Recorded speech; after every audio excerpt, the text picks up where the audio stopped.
সবাইকে নমস্কার। আজকের লাইভ শুরু করছি। আজকের লাইভের বিষয়বস্তু হচ্ছে যে জেতার ক্ষমতা নয়, আসল লক্ষ্যটা হচ্ছে শেখার ক্ষমতা।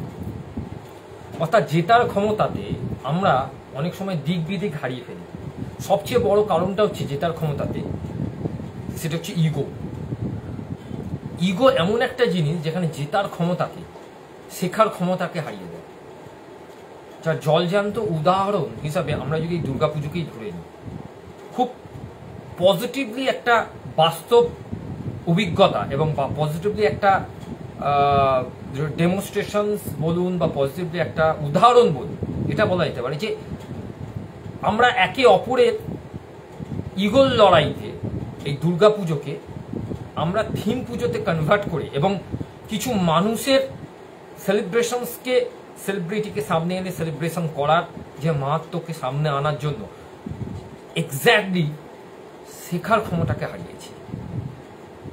যদি বলেন এখানে ক্ষমতার কোথায় জোর, ইয়েস, আমরা এখানে ক্ষমতার জোরটাই দেখাচ্ছি যে আমি কতটা ক্ষমতাশীল ব্যক্তি বা ক্ষমতাশীল ইউনিট, যেটা অন্যান্য কেউ করতে পারে না, সেটা আমি করতে পারি। যদি বলেন এটা তো কমিউনিটিকে জুড়ছে, কোথায় কমিউনিটিকে জুড়ছে? এখানে যদি সত্যিকারের কমিউনিটিকে জুড়তো তাহলে এখানে শেখার ক্ষমতার উপর বেশি জোর দিত। শেখার ক্ষমতা বলতে দুর্গাপুজো মানেই হচ্ছে সংস্কৃতির একটা দিক যেখানে শেখার ক্ষমতার একটা বিশেষ অঙ্গ হিসেবে থাকে। এখান থেকে আমরা কি শিখবো, এখান থেকে আমরা কি শিখতে পারি, সেটাই তো শেখার ক্ষমতা। গ্রো মাইন্ডসেটটাও একেই বলা হয় যে শেখার ক্ষমতাটাকে আমরা কিভাবে নিচ্ছি, শুধু ইগোটাকে নয়। আমরা ইগোটাকে নিয়ে বেশি মাতব্বরি করি, তাই আমাদের ক্ষমতার লড়াইতে আমরা কেউ এগিয়ে যাই, আর যারা ক্ষমতার লড়াইতে অনেকটা পিছিয়ে যায় তারা নিজেদেরকে মনে করে যাক ও এগিয়ে, কিন্তু এক্স্যাক্টলি তারাই বুদ্ধিমান হয় যারা এটাকে মনে করে যে যাক এগিয়ে, কারণ সে জানে প্রকৃতপক্ষে শেখার ক্ষমতার কোনো মূল্য হয় না। ক্ষমতার একটা মূল্য হয়, একসময় সেই ক্ষমতার মূল্য ডাউনে চলে আসবে, কিন্তু শেখার কোনো মূল্য নেই, কারণ শেখার ক্ষমতা একটা পারফেক্ট ওয়েতে চলে যায়। যে উদাহরণটা আমি দিলাম, যে দুর্গা পুজোর সম্বন্ধে যে উদাহরণটা দিলাম, চিন্তা ভাবনাগুলো এখান থেকে করতে হবে, কারণ প্রতিদিনের চিন্তা ভাবনার মধ্যে আমরা অনেক কিছুই নতুন নতুন শিখতে পারি। যে নতুন নতুন শেখাগুলো আমাদের শেখার ক্ষমতাকে অনেক বেশি টাইট করবে। কি হবে আমাদের নিজস্ব ক্ষমতাকে জাহির করে? আলটিমেটলি ভাবে লাভ কিছু হবে কি? হবে না তো। যে আমার ক্ষমতা আছে ভাই, আমি এটা করতে পারি, কি হবে? এটা কি মেসেজটা আমি দিচ্ছি এখানে? আমরা এইখানেই ভুলটা করছি, যে আমাদের মেসেজগুলো ভুল দিকে আমরা ডেলিভার করে দিচ্ছি আমাদের জেতার ক্ষমতার জন্য। আমার ক্ষমতা আছে জেতার, তাই আমি জিতছি, কিন্তু আমার মেসেজটা আমি ভুল দিকে ডেলিভার করছি। কিন্তু শেখার ক্ষমতা যার আছে সে কিন্তু ভুল দিকে মেসেজ ডেলিভার করছে না, সে কিন্তু ধর্মকে ধরে রেখেছে। এর আর একটা জলজ্যান্ত উদাহরণ হচ্ছে দুর্গাপুজোর বেলুড় মঠ। এখান থেকে শেখার ক্ষমতার একটা জলজ্যান্ত উদাহরণ আমরা দেখতে পারি বেলুড় মঠের দুর্গাপুজো, যেখানে মানুষ গিয়ে ঘন্টার পর ঘন্টা বসে দুর্গা পুজোর যে আরতি সেটা দেখছে, সন্ধি পুজো দেখছে, কুমারী পুজো দেখছে, অষ্টমীতে অঞ্জলি দিচ্ছে। সেখানকার মানুষরা শেখার ক্ষমতার উপর ভর করেই কিন্তু পারফেক্ট ওয়েতে যাচ্ছে। কিন্তু যাদের জেতার ক্ষমতার উপর ভর করে যেসব পুজো কমিটিরা এগোচ্ছে, তারা কিন্তু একটা সেলিব্রেশনস মুডে চলে যাচ্ছে, যে আমি কতটা সেলিব্রেশনস, আমি কতটা থিম দিয়ে মানুষকে আকৃষ্ট করতে পারছি। অ্যাকচুয়ালি কি মানুষ হতে আকৃষ্ট হচ্ছে? মানুষ কি সত্যিকারের ওতে আকৃষ্ট হওয়ার মতো কাজ করছে, নাকি নিজেদের ক্ষমতা বলে বলিয়ান হয়ে আমি এতগুলো প্রাইজ মারলাম, দেখো এতগুলো প্রাইজের আমি হকদার, যদি বলা যায় আর কি, সরি, কিন্তু আলটিমেটলি ভাবে জিতে গেল কিন্তু যারা শেখার ক্ষমতা দিয়ে পুজো করলো তারা। তাহলে এবছর 2025-এ শেখার ক্ষমতার ওপর ভর করে আমাদের 5ই সেপ্টেম্বর পশ্চিমবঙ্গ সরকার থেকে রামকৃষ্ণ মিশন মতো এতগুলো স্কুল বেস্ট অ্যাওয়ার্ড পেল কেন? বেস্ট স্কুল অ্যাওয়ার্ড পেল কেন? তাহলে তো অন্যান্য স্কুলগুলো পেতেই পারত, যাতে জেতার ক্ষমতা প্রচুর, জিতবো আমরা, কিন্তু শেখার ক্ষমতা জিরো। তাহলে রামকৃষ্ণ মিশনের নিশ্চয়ই তাদের শেখার ক্ষমতার উপর ভর করেই তাদেরকে অ্যানালিসিস করা হয়েছে। ঠিক তেমনি পুজো কমিটির যারা জাজ হয়ে জাজমেন্ট করতে আসবে, তারা তো কতটা সেই প্যান্ডেলে শেখার ওপর ভিত্তি করে অ্যানালিসিস করছে তার উপর ডিপেন্ড করলে ভালো হয় নাকি? এটা আমার একান্ত মতামত, আমি কারোর মতামতের উপর চাপিয়ে দিচ্ছি। যে একটা প্যান্ডেল শুধু জেতার ক্ষমতার উপর প্যান্ডেলটাকে দাঁড় করালে হবে না, সে ওইখান থেকে কি বার্তা দিচ্ছে সমাজকে, এবং এইখানটা ভাবনাটার সঙ্গে রিলেটেড কি হচ্ছে সমাজ ব্যবস্থা, এখান থেকে কি শেখা যাচ্ছে সমাজকে, কি সমাজে এইখান থেকে সেই ইনপুট পাচ্ছে এবং এর ইম্প্যাক্ট কি হচ্ছে, সেটা কি করাটা কি খুব একটা কষ্টের কাজ? যারা জাজ হবেন তাদের পক্ষে বলছি, লক্ষ্য রাখতে হবে আমাদের। আমরা ভুল ডেলিভার করে যাচ্ছি। বলবেন তাহলে কি ভুলটা আপনি শুধরে দেবেন? না, ভুল আমি শুধরে দেবো না, আমি দেখার ভুলের কথা বলছি। অজস্র চোখ যেগুলোকে দেখে শিখছে, সেই শেখার ক্ষেত্রে বলছি।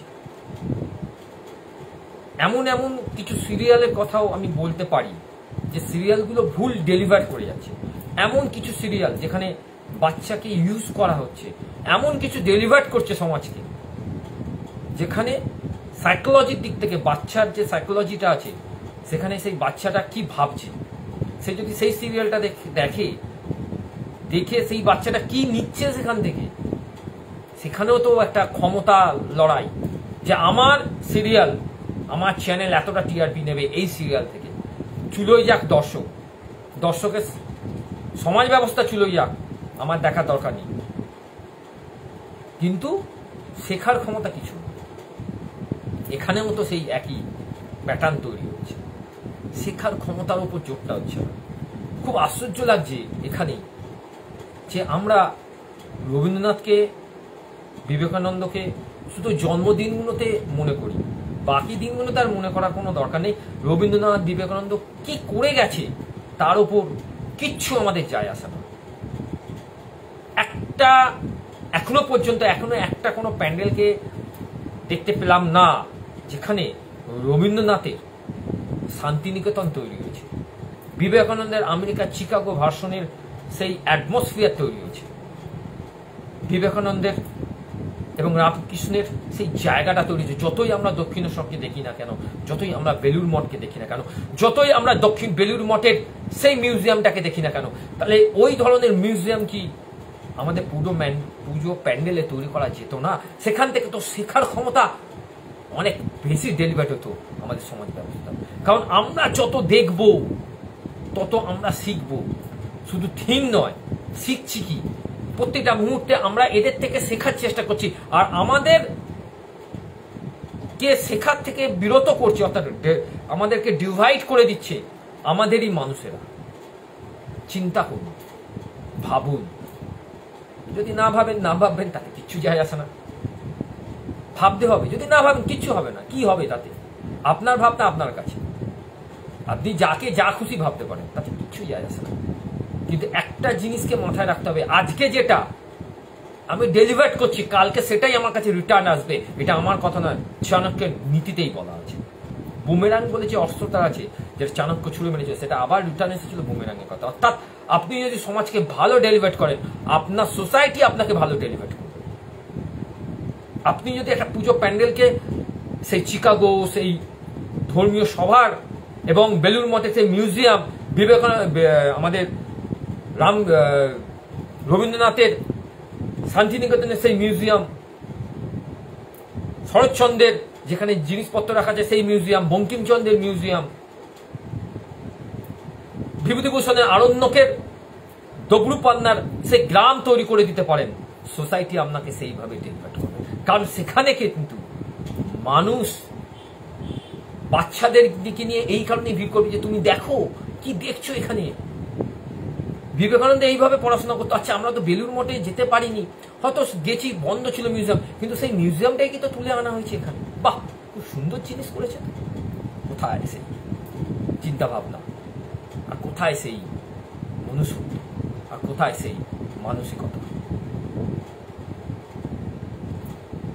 যদি আমার এই লাইফের কথা থেকে কাউকে যদি আমি কষ্ট দিয়ে থাকি, তার জন্য সরি এই কারণে, thank you universe, I am sorry universe, এই কারণে যে কথাতেই তার ব্যবহারে মানুষের দুঃখ পেতে পারে। I forgive me universe, thank you universe, তুমি আমাকে বাঁচিয়ে রেখেছো, থ্যাংক ইউ ইউনিভার্স।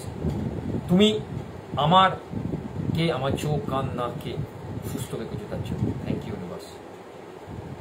তুমি আমাকে সুস্থ রাখার চেষ্টা করেছো, থ্যাংক ইউ ইউনিভার্স। তুমি আমার বাচ্চাদেরকে ভালো রেখেছো, থ্যাংক ইউ ইউনিভার্স। তুমি আমাকে সুস্থ রেখেছো, থ্যাংক ইউ ইউনিভার্স। তুমি আমাদের মধ্যে, সবার মধ্যে আছো। I love you universe.